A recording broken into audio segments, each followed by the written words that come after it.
No one gets to choose their parents. We all inherit a story, like it or not. But we can choose what to do with that story. I'm Mike Joseph. The story my parents gave me was full of life and loss, wars, genocide, and ethnic cleansing. What should I do with that legacy? What would you do? I was 50 before I did anything at all. Welcome to Keys, a troubled inheritance. It was 1995 when I realized that I couldn't avoid genocide anymore. It's not that I didn't know about it. My mother lost her family when she was 21. She also lost their home, a big house in Germany, stolen by the Nazis, which I would try to recover for her after the Berlin Wall came down. My father's family survived the Holocaust and escaped to Palestine to start again. But until a wet November day in 1995, genocide was very much their story, my parents' story, not mine. And then, a car park attendant caught sight of an old photograph I thought only I could see.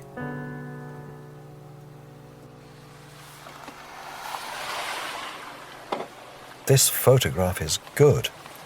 It's too good to put back in the envelope, so I'll leave it out on the passenger seat beside me. Then I can keep glancing at it while I drive back into town from the photo lab. I found this picture in my mother's precious photo album, but it was tiny. I didn't expect this impact just from enlarging it. And now look at this. Powerful images of my grandfather and his father watching the photographer. It's almost like they're gazing at me, so I have to gaze back. My direct ancestors, in their brand new soldiers' uniforms. It's 1915. Israel Gold, my grandfather, has just turned 20. His father, Leib, is only 37. Father and son, staring proudly at the camera, 80 years ago. It's hard to keep my eyes on the road. I turn into Pellet Street. It's a derelict back lane near Cardiff city centre. I often park here. November rain has turned the potholes into deep pools, but this does not depress the spirit of the car park attendant. He's a cheerful Cardiff man, retired from service in the Royal Navy to command this patch of urban wasteland. I open the window to pay. Can I have all afternoon, please? He's not taking my money. He's not even looking at me. He's staring at the photograph on the passenger seat. What a marvellous photo. I turn to look as well. He's right. It is marvellous. But I don't like this intrusion into my private family reunion. He just won't stop studying the image. Two soldiers in their new uniforms, ready for war. Yes, it is. German? Austrian. I'm not going to say, and Jewish. That's too much exposure. It's not a good week to be Jewish. Last Sunday, Israel's Prime Minister Rabin was assassinated by a Jewish extremist for pursuing peace by withdrawing from occupied Palestine. The Prime Minister of the Jewish state murdered by a Jewish extremist for pursuing peace with Palestine. How much worse can this get? But the attendant wants to hear more. So I point to the younger man in the photo. That's my grandfather on the right, just after he enlisted in the Austro-Hungarian army. And on the left, that's his father. They both joined up in the first year of the war, the First World War.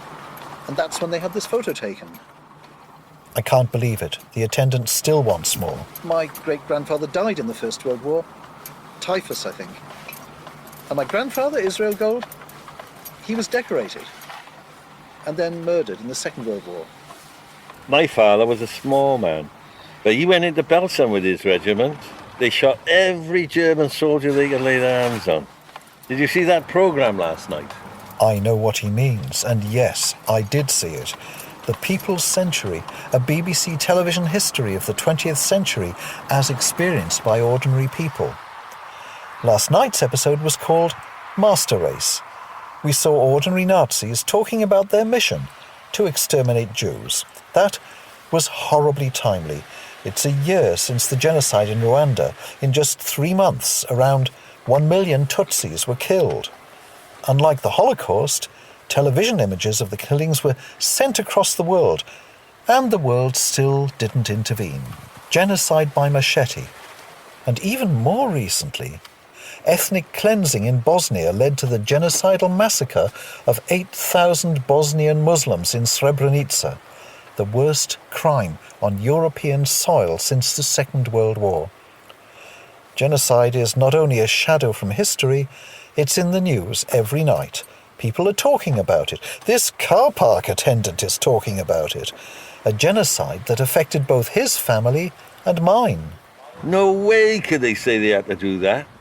Only obeying orders. You don't obey orders like that. Pray God we don't get another like that Hitler.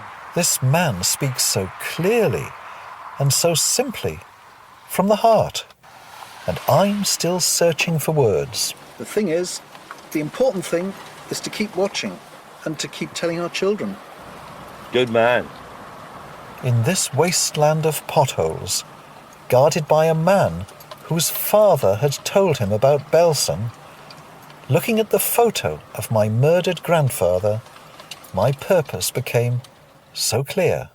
So what was your purpose? Meet Asha, my youngest daughter. We'll be hearing lots more from her. To tell this story as it really was. Because if I didn't, no one else would. But why this car park? Look, I used to think that this family history was just personal stuff, family stuff. And hearing this man talk so personally about his father, but also about, the nightmare of genocide, showed me that the personal is history. Mm-hmm. There's a very strange symmetry about this. I was born just after the Second World War ended, and that was the same moment when my mother, your grandmother, was having to accept that she and one sister were the only survivors in the whole family. So she, like it or not, became responsible for the memory of the family. She became its storyteller and its advocate for justice. She took on that task from 1945 until 1989, when the Berlin Wall came down. And then, without realizing, the same thing happened all over again, and I came to take over all those roles. And now, of course, you are the symmetry, Asha. Yeah, born 1989, just after the wall came down.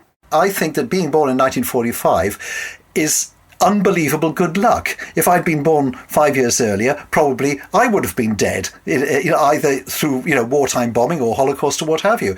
And, 45, a new beginning, created the world of social welfare that we have all enjoyed the fruits of in the past half century. So I came along right at the end and are here for all the troubles, without any of the benefits. The fall of the Berlin Wall on November the 9th, 1989 was something inconceivable until it happened.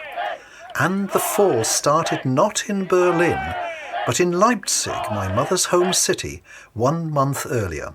On October the 9th, something equally astonishing happened on a demonstration for democracy. East Germany was the Stasi state, controlling the people with 91,000 secret police and 200,000 informers, a state of mistrust and fear, arrest, torture, and Zersetzung, psychological decomposition. In June 1989, the Chinese military crushed democracy protesters on Tiananmen Square, and Leipzigers started gathering every Monday night in city churches, praying for peace, planning for democracy. The meetings grew into demonstrations, numbers escalating right through the autumn. Stasi violence against demonstrators also grew. But President Gorbachev, visiting Germany on October the 7th to celebrate East Germany's 40th anniversary, told President Honecker to change direction, warning him that life will punish those who come late. How right he was.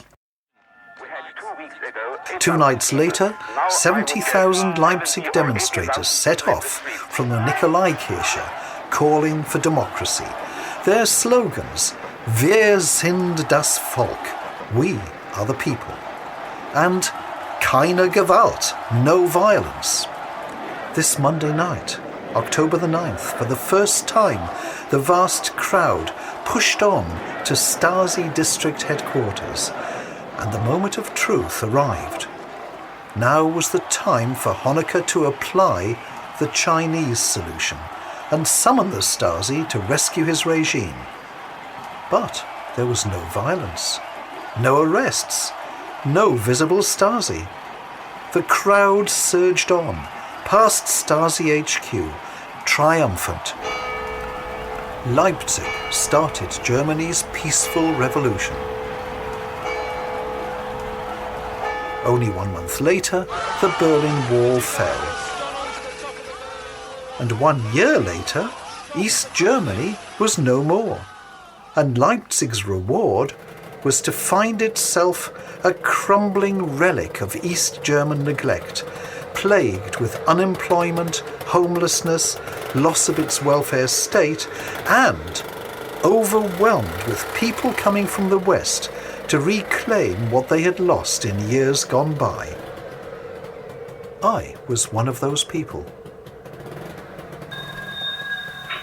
I'm on this Leipzig tram to reclaim my mother's house. This route runs straight from Leipzig's Hauptbahnhof, Europe's largest station, to Pariserstraße, my mother's old home. This is also the route of the revolutionary marchers. Over there is Stasi HQ, where Leipzigers dared the secret police to shoot, and they did not shoot. I hear their voices. Wir sind das Volk. We are the people. Stasi raus, Stasi out. But other voices are fighting for my attention, because this is also the exact route my mother took to being a refugee, and that her family took to their deaths. Of course I hear their voices. That's why I'm here. One day in 1938, police hammered their door in Pariserstraße. Sie haben das Reichsgebiet sofort zu verlassen. Ich verbiete Ihnen, You must ohne leave Erlaubnis the German dort Reich dahin immediately. I forbid you, without further permission, to return. We were absolutely stunned and My mother Lily, horrified. my aunt Rose. Took the suitcases away from him and pushed him or kicked him or something. That was something so horrible. Pitch dark, and people were driven there like wild animals, with SS on both sides, with sticks and guns. To see him being insulted like that and maltreated, that was something absolutely terrible to me. From that time on, he really suffered. I heard some shots fired behind us, and in the middle of this, that hat box where my little sister had packed her dolls burst open, and she cried out. I turned round to help her pick them up, and an SS man came up, waved his stick at us, and said, keep moving, and we had to leave her dolls behind. The little child was devastated to lose even her dolls. Lily and one sister, Rose, escaped to London in the Blitz. Parting from my parents. The pain just went on and on and on. Letters arrived from their family in Poland, except it was no longer Poland. As Hitler invaded Western Poland in 1939, the Soviet Union invaded the East. Without moving, Lily's family were now in Ukraine. Letters to London from Israel Gold and his youngest daughter Dorothea were voiced for a 1999 BBC programme. Dear Lily, I've got news for you. The day before yesterday, the Flechtal family visited us from So far, there is no war. Perhaps there won't be one. And if not, then one hasn't got to worry in advance. I made Perhaps we friends should be with together Ed again. Zia. She enjoyed my toys very Now much. it's freezing cold here, but probably it won't be much warmer there. We shall have to stick it out here, because there is no choice. I like Ed Zia very much. She is crazy about you. After seeing your photograph, she said, "You're a beautiful Lily. Don't you feel flattered? Closed for now." May 1945, the war ended. My mother married another Jewish refugee from Germany, and the couple settled in Wales. Lily now had to juggle her work as a new mother in a post-war world of rationing with her increasingly hopeless search for any family survivors. The obvious place to turn was the family home in Germany, in Leipzig. Any survivor would surely make their way across Europe to their old home. She still had one precious contact in the house, Marie Nummer, who her parents had appointed house caretaker when they were expelled in 1938. Immediately on liberation, Frau Nummer marked the end of the Nazi Reich by fixing a plaque in the entrance hall. This house is the property of Israel and Sophie Gold and their heirs. And finally, a precious letter arrived from Marie Nummer a year after the war ended. Who had returned? Her father? Her mother? Young brother Wolfgang? Dear youngest sister Dorothea? Marie Nummer's letter destroyed Lily's hopes. Half a century later, I used this letter, arriving in Leipzig, to reclaim my mother's house while she still lived. The letter had clues that I could use. We are glad that you and your dear husband and darling son and your dear sister are well. Very many thanks for the 2 photos. The one from the side is just like your dear good mother, whom I shall never forget as long as I live, because of all the kind things she did for us and for my late mother, and for which I now can and must reciprocate. After your parents' departure, the rents were paid to the Grundhypothekenbank. As far as we know, Jewish properties were then sold by order of the city, because we all received a letter stating that the house has been bought for 80,000 Reichsmark by a Herr Dippmann. Nobody knows him. He lives in Taucher, near Leipzig, a journalist with the former Leipziger Neueste Nachrichten. Dippmann, a journalist? A Nazi journalist? I was a journalist. My mother was confronting a man doing the same job. And the rents were to be paid to the My mother's family were dead, but life in their house went on. In the same Rents became due, and records were being kept. Where we are paying to this day. The apartments are still occupied. On the ground floor by us and by Schürig, lately a big Nazi. The first floor by the Seiferts and Gladisch, their subtenant. And Seifert is a terrible Nazi, and his wife wanted to hit me because I would never greet her Heil Hitler, and was greeted like that 10 or 12 times a day to teach me. In 1944 there was a man from the party here at Seifert's request to warn me that I was going to be sent to a concentration camp. I suffered very, very much, because Kumbruch told the high official, yes, it's true, Mrs. Nummer quarrels with everybody over this. So there is Herr Knettmer, 2nd floor, Frau von Müller and Herr Kumbruch, 3rd floor, a family Laube, 4 people, and in your apartment, the Borst family, equally awful. The son greeted me spitefully, even when the Americans had been a fortnight in Leipzig with Heil Hitler, so that my husband had to complain. This was no house of passive onlookers. These were active, committed Nazis, the whole 4-story house. Today, everyone here in the house claims to have been friendly to Jews, but they made life hell for your parents. That's the worst thing. There's a trustee for Jewish properties, which are all to be returned to their owners or their heirs. The main thing is that the heirs come forward as quickly as possible, stating that you're alive and claiming the property of your mother, Frau Sophie Gold, Pariser Straße 7, which your father administered, and that you demand the house and don't sell it, and demand reparations to put it into proper condition. Your dear parents will probably no longer be alive. A man was here recently inspecting the house. He said he came from Stanislavo. The Gold family was no longer alive, and he wanted to buy the house. A man from Stanislavov? What did he want? What did he know? How was he so sure the Gold family were all dead? Stanislavov, in the far east of Poland, is where they took refuge in 1938. What happened there to make this man cross Europe in 1946 to try and take their house? But he was told that there were heirs. Dear Frau Lilly, I hope to be at your side with advice and action. I still have a picture of your house and a detailed list of the rents, which I will send you in the next letter, not today. Could you please give me the address of my friend Frau Kugler in Palestine and inform her that I would like to write to her? I know she would be pleased. Dearest greetings to your sister Fräulein Rose, your husband and your child. Yours, Frau Marie Nummer and husband. My tram has reached Pariser Straße, and here is my mother's house, a big house, without its big family. And that flat to the left of the front door must be where Marie Nummer wrote to my mother in 1946. And Hold on a second, I have to interrupt. Go on. There's something you need to explain.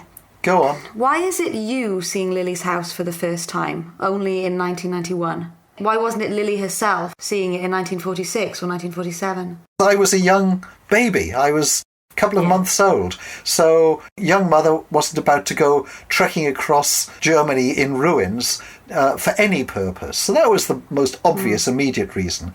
But of course, I eventually did grow up and she could have travelled. And that, I guess, leads us to the second reason, which is her lifetime trauma. She had lost something a great deal more precious than that house. She'd lost her life, her families, her brother, sister, parents, everything.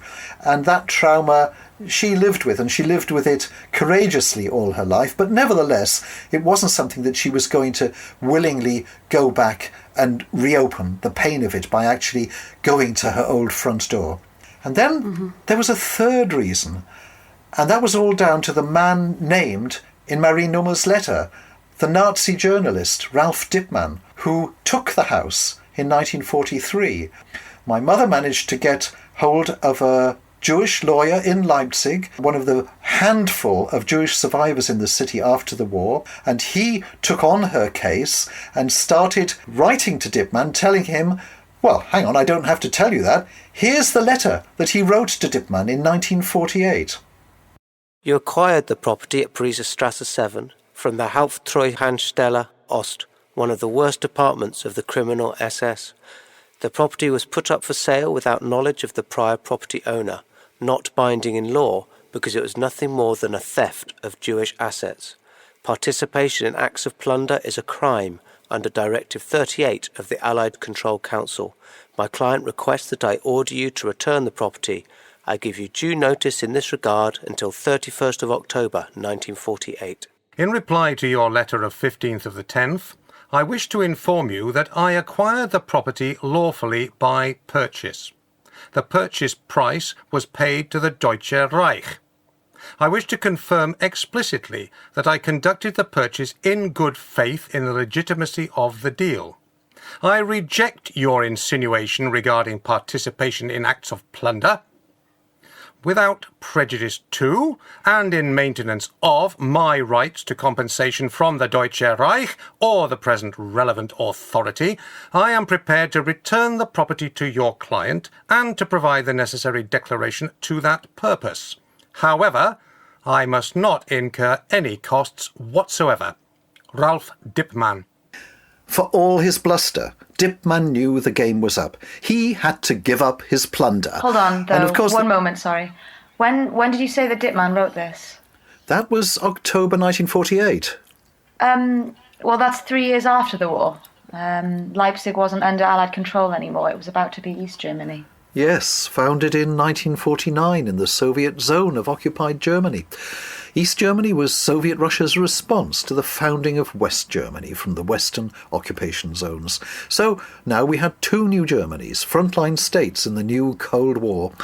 And also founded then in 1948 was another state that matters greatly to our story, Israel. That year, 1948, really was extraordinary. Not just new states, but a new world order, designed to overturn a half-century of world wars and genocides. A month after Dipman wrote that letter, there was an extraordinary week in December 1948 when the United Nations did all this. On Thursday the 9th of December, the Convention on the Prevention and Punishment of Genocide, the first time in history that genocide was declared a crime. Friday the 10th of December, the Universal Declaration of Human Rights, for life, for liberty, against slavery, for the rule of law, for asylum, for freedom of thought and belief, for protection of the family, and for the right to own property and not have it stolen. And a host of other rights by which every day we still measure our freedoms. And finally, on Saturday 11th of December, the UN completed its week's work by passing Resolution 194, which called on Israel to allow all expelled refugees to return to the homes from which they had fled and been forced out a few months earlier. The world was longing for better times, and it was doing something about it. So, Asha, I want to talk about this photo which comes from those years and which also expresses that longing for better times. It was taken by my father in the summer of 1951. Britain is letting its hair down for the first time since the war. It's the Festival of Britain, and I'm with my parents and my Aunt Rose and her new husband. We're all visiting the Festival Pleasure Gardens at London's Battersea Park. 4 refugees from the Holocaust, enjoying their new lives, a new start, and a very young me, the firstborn of a new generation. Yeah, so, nice photo? You're so cute. That's definitely the first thing that I think when I look at this photo. Yeah, well, that didn't last. Adorable. I'm disappointed to not see my granddad, but obviously somebody had to take the photograph. These days, we don't go anywhere without a smartphone taking pictures all the time. He was doing that way back in the 30s and the 40s and the 50s because it was his professional job to do that. Yeah. So that's why you don't see him. But on the other hand, you see the evidence of his work. And he got that photo, which I think is just a brilliant snapshot of a happy moment. When I picked up that photo the other day, it made me think of something you said in the last episode about how your grandmother Lily always seemed to have a lot of anger.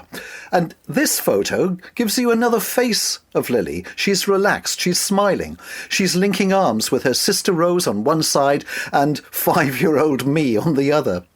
And yet, even as my father took this photo, a letter was arriving from the property managers of my mother's house in Leipzig. Heute überreichen wir Ihnen die Verwaltungsabrechnung. In accordance with the law to regulate domestic payments, which has come into force, a new special account must now be set up for you at the German Central Bank, through which all monetary transactions relating to the property must be managed in the future. To set up this account, we require the relevant declarations from you and send you for this purpose 1. An account opening form, 2. Power of attorney for us, 3. A postal authority. We would be very grateful if you could return these 3 documents to us immediately, and thereby you will avoid any possible disadvantages. Und damit alle eventuellen Nachteile vermieden werden. What did they mean by disadvantages? The answer soon came. That summer of 1951, East Germany passed a law, the Gesetz über die Verwaltung und den Schutz ausländerischen Eigentums. It was one of 2 laws passed by 2 new states, both of which tore up the United Nations Declaration on the right to own property and not have it stolen. Jews who survived the Holocaust but failed to return to East Germany would have their property confiscated.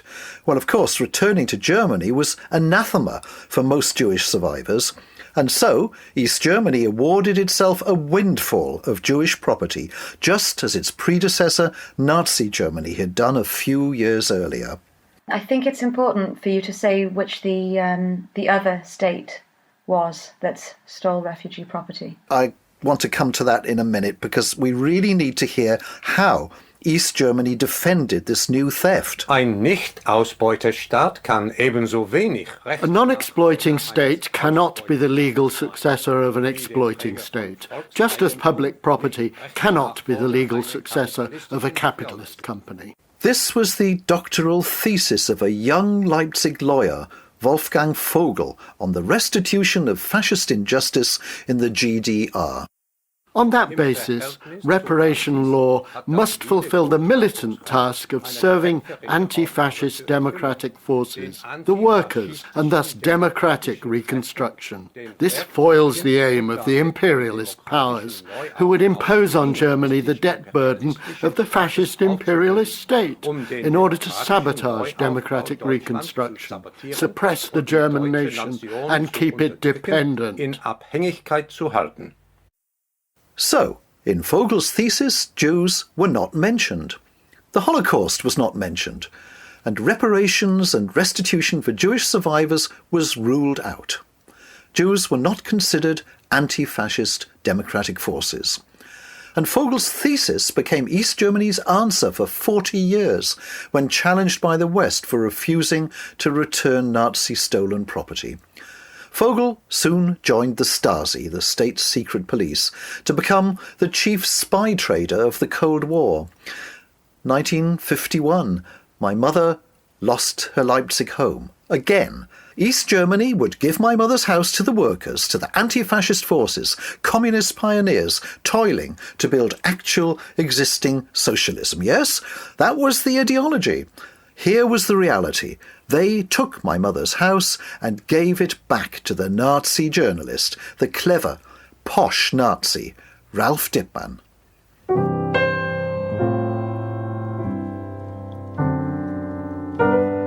Unbelievable. How do you correct fascist injustice by giving my mother's house back to the same Nazi? Here I am, 40 years later, 1991, climbing the stairs of my mother's house. This is still owned by Ralph Dippmann.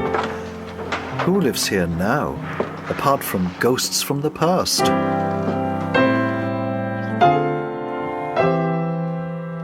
You still haven't said, Mike, which was the other state that stole refugee property. It was Israel. Hundreds of thousands of Palestinians, fleeing and driven out of their homes as the Jewish state was formed, were refused the right to return and, in 1950, dispossessed of their property because they had fled. The 1950 Absentees Property Law, and all this at the very same moment that Israel was stepping up its demands for both Germanies, West and East, to return Nazi-plundered property to any Jewish survivors. In 1948, the United Nations had declared property to be a human right.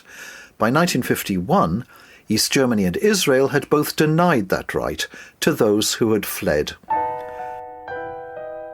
The German workers' state and the Jewish state were never agreed on much, but on this matter they were in accord. Those who were driven out and had managed to survive would not recover their homes. Any keys that they had taken with them in flight were useless.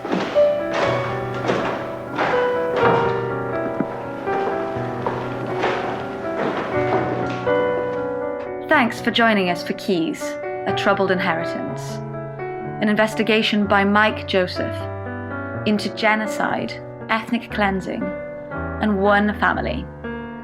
This was the second episode. For more information on the whole series and upcoming episodes, please visit mikejoseph.wales and see you next time.